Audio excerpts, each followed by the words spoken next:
Vous savez que les entrepreneurs, on est tenus de mettre une polythène et de sceller pour empêcher que les gaz qui sont souterrains puissent rentrer dans la maison. Puis un des gaz les plus importants, dangereux pour la santé, c'est le radon. Le radon est un gaz de décomposition nucléaire. Vous pouvez aller lire là-dessus, il faut juste écrire radon.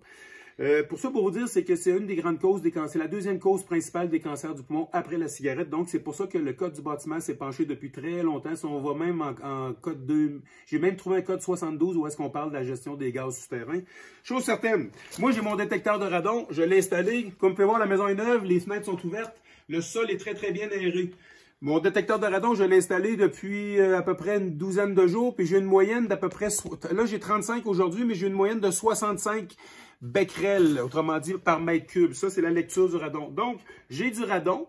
On est loin de la concentration dangereuse, mais ce qu'il faut comprendre, c'est qu'on est très bien aéré. Ce que ça veut dire, c'est que si un coup tout fermé, la concentration peut s'augmenter. Donc, sachant qu'on a du radon, mais c'est sûr, quand on va mettre la polythène avant de couler le plancher de béton, on va s'assurer de la sceller parfaitement autour de la plomberie puis autour du périmètre. C'est très important. Je vous mentionne juste encore une fois ma capsule sur le radon. Le code du bâtiment, là, anciennement, là, il disait que la dose dangereuse, c'était 200 becquerels par mètre cube. Mais en 2000, je vais mettre mes lunettes pour être certain de ne pas dire n'importe quoi.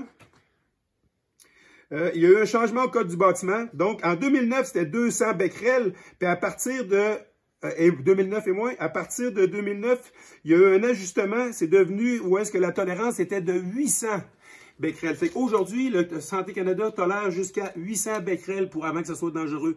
Ça fait un peu bizarre parce que si on regarde dans les pays scandinaves, ou est-ce que si je regarde derrière mon détecteur de radon, ici ils disent à partir de 150, contactez un professionnel. Donc, à faire attention, chercher des informations. C'est pas moi qui peux créer une politique sur la dose maximale, la dose minimale, mais ce que je peux vous dire, c'est qu'anciennement, c'était 200. Dans les pays scandinaves, c'est 150. Puis le code a changé à 800. Donc, c'est à vous de faire vos recherches. Ce qui est important, c'est que nous, les entrepreneurs, ben, avec la lecture, sachant qu'il y a du radon, des possibilités de radon, on va installer un tuyau dans le gravier net avec un bouchon. Si jamais la concentration de radon augmente lorsque la maison va être habitée, ça va être très facile de dépressuriser le dessous de la fondation du plancher pour envoyer le radon à l'extérieur. Mais si on ne le fait pas d'avance, ça coûte quelques sous. On parle d'à peu près 50 $ de matériel pour être sûr de prévenir.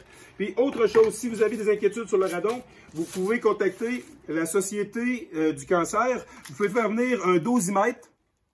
Ils vont vous donner l'enveloppe de retour, ils vont vous donner les informations sur le radon. Donc, pour un don d'environ 50 $, vous allez recevoir le dosimètre que vous allez laisser chez vous, dans votre maison, peu importe la résidence, pendant, je crois, 3 mois.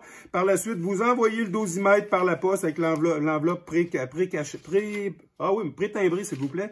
Vous allez retourner ça, vous allez avoir la lecture de radon chez vous. Donc, si vous êtes curieux, bien, vous pouvez le savoir. Puis, quand vous donnez le 50 $ à la Fondation du cancer du poumon, ben c'est un don. Donc, vous avez un don, vous allez recevoir un reçu de charité probablement, et ainsi que toute la trousse, ça va vous permettre de le détecter chez vous si vous en avez très important.